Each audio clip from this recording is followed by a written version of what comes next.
साथियों, कलकत्ता के अंतर्गत कुछ दिन पहले आरजीकर कॉलेज में, मेडिकल कॉलेज में, जिस ढंग से एक लेडी डॉक्टर जो कि कुछ सपने लेकर के आई थी, जो इतना मेहनत कर रही थी और डॉक्टर बनकर कुछ देश में करना चाहती थी, अपने करियर को भी और अपने समाज को भी, दोनों को संभालना चाहती थी और अपने परिवार को भी देखना चाहती थी। उसके साथ जितनी दरिंदगी के साथ जो व्यवहार हुआ, जिस ढंग से उसके साथ गैंग रेप हुआ, जिस ढंग से उसके साथ अत्याचार हुआ, जिस ढंग से उसके शरीर के हर हिस्से को नोच डाला गया, उसकी हड्डियां तोड़ दी गई, घुटने से गर्दन मरोड़ दी गई, क्या क्या उसके साथ नहीं हुआ। और ये सब कुछ कहीं जंगल में नहीं हुआ, एक महानगर जहां की सारी सरकार रहती है, मुख्यमंत्री रहते हैं, सारे मिनिस्टर्स रहते हैं, और वो जगह जहां लोग इलाज कराने के लिए आते हैं, उस जगह पर उस महिला की हत्या कर दी जाती है, उस बच्चे की हत्या कर दी जाती है जो दूसरों के लिए काम कर रही थी, दूसरों को जीवन दे रही थी, जो वहां बीमार लोग आते थे उनकी देखभाल करती थी, और उसका कैरियर, उसका सब कुछ चौपट हो गया। इसको लेकर देश में काफी आंदोलन चल रहा है। सभी कॉलेजेस के, मेडिकल कॉलेज से डॉक्टर्स जो हैं स्ट्राइक पर हैं और वो डिमांड कर रहे हैं कि उनके साथ, उस महिला के साथ न्याय होना चाहिए और उनकी सुरक्षा की व्यवस्था होनी चाहिए। आप जानते हैं कि वहां चीफ मिनिस्टर रहते हैं, वहां सारे मंत्री रहते हैं, पुलिस कमिश्नर वहीं रहते हैं, और ये सब कुछ होते हुए कोई भी सिस्टम उसकी रक्षा नहीं कर पाया। चलिए, आप रक्षा नहीं कर पाए, मान लिया, परंतु जब घटना घट गई तो उसके बाद जो अपराधी थे उनके खिलाफ अच्छे ढंग से कार्रवाई की जानी चाहिए थी, परंतु उसमें भी इतना दर्दनाक हादसा हुआ। उस सब के बावजूद,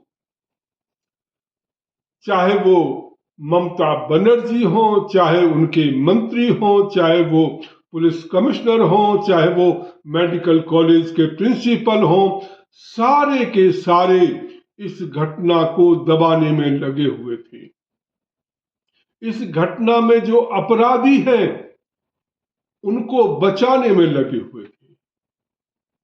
आप कल्पना करिए कि इतना ऐसा हादसा कि जिस बेटी की शरीर का कोई हिस्सा जो है कोई साबुत नहीं बचा था, और जिसके साथ अनेक लोगों ने रेप किया, बलात्कार किया, और इतनी बेरहमी के साथ उसके साथ अत्याचार किया, उस सब के बावजूद इनकी आत्मा इतनी मर चुकी है, ये इतने गिर चुके हैं कि कोई भी कार्रवाई करने को तैयार नहीं था, सब बचाने में लगे हुए थे। उस मेडिकल कॉलेज के प्रिंसिपल को तुरंत जो है वहां से हटा करके दूसरे कॉलेज का प्रिंसिपल बना दिया जाता है। क्यों जी, ऐसी क्या बात हो गई? केवल इसलिए कि जिससे कि उसको बचाया जा सके। और उसने भी जो कुछ पाप किया था, उसने जो इसको, लोगों को, जो अपराधी थे उनको बचाने में जो उसने भूमिका अदा की थी, कहीं वो सामने ना आ जाए, इसलिए उसको बचाया जा रहा था। आप कल्पना करिए कि किसी एक व्यक्ति को ला करके उससे कन्फेशन करा करके कह दिया जाता है, पुलिस कमिश्नर कहते हैं कि साहब ये तो इसने किया है, और वहीं बात खत्म हो जाती है। माता पिता को सूचना दी जाती है कि उनकी लड़की ने सुसाइड कर लिया है।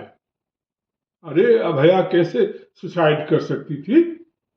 परंतु ये सूचना उनको दी गई। और जब वो वहां पहुंचे, उन्हें 3 घंटे तक अपनी बेटी से मिलने नहीं दिया गया। क्यों? क्योंकि वहां कार्रवाई चल रही थी सबूतों को खत्म करने की। आखिर ये सबूत क्यों मिटाए जा रहे थे? इस सबूतों को मिटा करके किसको बचाने की कोशिश की जा रही थी? आप कल्पना करिए, तो वहां की दीवार तोड़ करके और दूसरे कमरे से, परंतु किया किस लिए जा रहा था? जिससे कि यहाँ के सबूत मिटाए जा सके। इतना ही नहीं, 7,000 की भीड़ आती है रात के अंधेरे में, और वहां के जो डॉक्टर्स जो कि हड़ताल पर थे, जो डिमांड कर रहे थे कि उन्हें न्याय मिलना चाहिए, उनके ऊपर अटैक करती है, उनके साथ मारपीट करती है। और वो वहां भी जाते हैं, वहां भी जो तोड़फोड़ करते हैं उस कमरे में जाकर के, जिससे कि सारे सबूत मिटाए जा सके और डॉक्टर्स आंदोलन न कर सके। टीएमसी के नेता पागल हो गए हैं, शायद धमकी दे रहे हैं कि यदि ऐसा किया तो हम ये कर देंगे, वो कर देंगे, ये ऐसा क्यों कर रहे हैं? आप कल्पना करिए, एक बेटी की ढंग से बलात्कार होता है और वो ममता बनर्जी और ये जितने लोग हैं उनकी नाक के नीचे होता है, उन्हें सब कुछ पता चल जाता है। उस सब के बावजूद ये तमाशा किया जा रहा है। एक अभिषेक बनर्जी हैं जो उनके भतीजे हैं, ममता बनर्जी के बड़े पावरफुल हैं क्योंकि भतीजे हैं। वो कहते हैं जी हमने तो एक बयान दिया है जिसमें हमने कहा है कि कोई भी हो, कैसा भी हो, किसी को नहीं छोड़ा जाए। अरे बयान देने की क्या जरूरत है? कर देते ना। आपकी सरकार थी, आपकी पुलिस थी, आपके पास सब साधन थे, आपके पास पूरी ताकत थी, और आप वो करने गए। और जब बहुत ज्यादा प्रेशर आया तो इसको सीबीआई को दे दिया गया। आप जानते हैं, ममता बनर्जी ने अपने यहां सीबीआई को के बारे में रोक लगा रखी है कि हम जो है सीबीआई को केसेस नहीं देंगे। जो परमिशन सहमति दे रखी थी वो उन्होंने वापस ले ली कि हम जो है कोई भी सीबीआई से जांच नहीं कराएंगे। अब क्यों कराने लगे? क्योंकि उनके गले में फंदा फंस रहा था और उससे बचने के लिए उन्होंने सीबीआई और सारे सबूत मिटा दिए। और यदि कल सीबीआई कुछ नहीं कर पाती है तो कहने का मौका मिल जाएगा कि देखिए सीबीआई ने कुछ नहीं किया, सीबीआई बचा रही है। ये है कैसी पॉलिटिक्स चल रहे हैं, वो भी अपने बच्चों के साथ। क्या ऐसे लोग सत्ता में रहने के काबिल हैं? क्या उन्हें सत्ता में रहना चाहिए? मनु कहते हैं कि जहां जिस समाज की, जिस कुल की बेटियां, बच्चियां बिलखती हैं, विलाप करती हैं, रोती हैं लोगों के अत्याचारों के कारण से, वो समाज, वो कुल, वो देश नष्ट हो जाता है और बहुत जल्दी नष्ट हो जाता है। आज हम अपनी बेटियों की रक्षा नहीं कर पा रहे, आज हम अपनी बेटियों को सुरक्षा नहीं दे पा रहे, आज हम अपनी बेटियों को राक्षसों से मुक्ति नहीं दिला पा रहे। हर गली में, हर नुक्कड़ पर राक्षस बैठे हुए हैं और हमारी बेटियां जो है उनकी दरिंदगी का शिकार होती हैं और लोग तमाशा देखते हैं और कोई कुछ करने को तैयार नहीं है। आप देखिए, मोदी जी इस विषय में बोले परंतु स्पष्ट रूप से नहीं बोले, वो भी गोलमोल भाषा में बोल गए लाल किले की प्राचीर से, परंतु उन्होंने एक शब्द नहीं कहा कि हम उनके साथ खड़े हैं, हम पूरा प्रोटेक्शन देंगे, हम इस ढंग की कानून व्यवस्था को ठीक करेंगे, यदि कोई कमी है तो उसको मजबूत करेंगे, और ऐसी सरकारें जो ये काम नहीं करती, ऐसे अधिकारी जो काम नहीं करते, उनके खिलाफ कार्रवाई करेंगे। ऐसा कोई आश्वासन उनके मुंह से नहीं निकला। गोल मोल बातें करते रहे। पता नहीं क्या नहीं है, कुछ जो छोटी छोटी चीजें जो होती हैं उन पर भी वो जो बयान देते हैं, परंतु वो कुछ बोलने को तैयार नहीं है। एक किसान नेता है, वो कह रहे हैं कि साहब ये तो होते रहते हैं, क्या बड़ी बात है, ऐसी घटनाएं हो जाती हैं। ममता बनर्जी को बदनाम करने के लिए सारी बातें की जा रही हैं। क्या हो गया इस देश को, क्या हो गया इस देश के नेताओं को, क्या हो गया पॉलिटिकल पार्टीज को? अरे समय पर चेत जाइए। चाहे वो ममता बनर्जी हो, चाहे वो राहुल गांधी हो, चाहे दूसरी पार्टियां हो, चाहे दूसरे नेता हो, चेत जाइए। माता बहनों के आंसुओं में बड़ी ताकत होती है। यदि उनको हम अत्याचारों से नहीं बचा पाए और वो बिलखती रोती हुई आंसू बहाती है, ध्यान रखो, एक द्रौपदी हुई थी, उसने आंसू बहाए थे, ऐसा विनाश हुआ था, ऐसा विनाश हुआ था कि आज तक हम उस विनाश के दुष्परिणामों को भुगत रहे हैं। और यदि हम अपनी बहन बेटियों को बचाने में समर्थ नहीं होते हैं, उनकी रक्षा करने में समर्थ नहीं होते हैं, तो समझो ये समाज और ये राष्ट्र जो है उसकी रक्षा नहीं हो पाएगी। साथियों, मैं चाहूंगा हमारे साथी जहां पर भी हैं, जितने भी हैं, इस घटना के विरोध में सड़कों पर आए।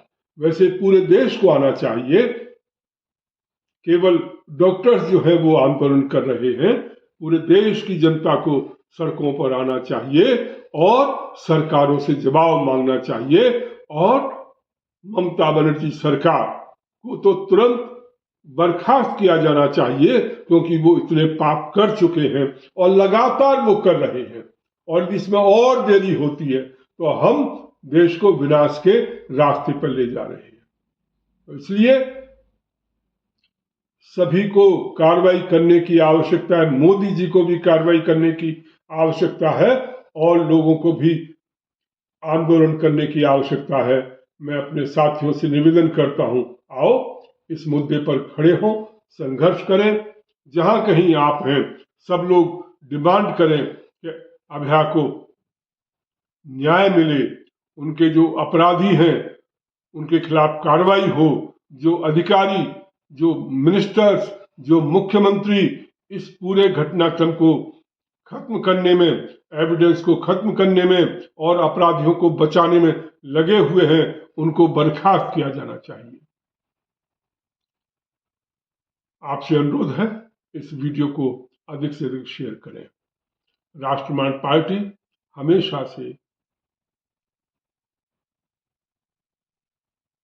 महिलाओं के सम्मान के लिए, बहन बेटियों के सम्मान की, उनकी सुरक्षा के लिए संघर्ष करती रही है और करती रहेगी। आप सभी से अनुरोध है, आप हमारे साथ मिलकर, कंधे से कंधा मिलाकर इस संघर्ष में अपनी अपनी आहुति दें। और राष्ट्रवादी पार्टी के मुद्दों से भी आप सहमत हैं तो QR कोड लगा हुआ है साइड में, आप QR कोड पर जाकर पार्टी को सहयोग करें, जिससे कि हम अपनी आवाज मजबूती के साथ उठा सकें और अधिक से अधिक साथियों में हम अपनी आवाज को भेज सकें। बहुत बहुत धन्यवाद।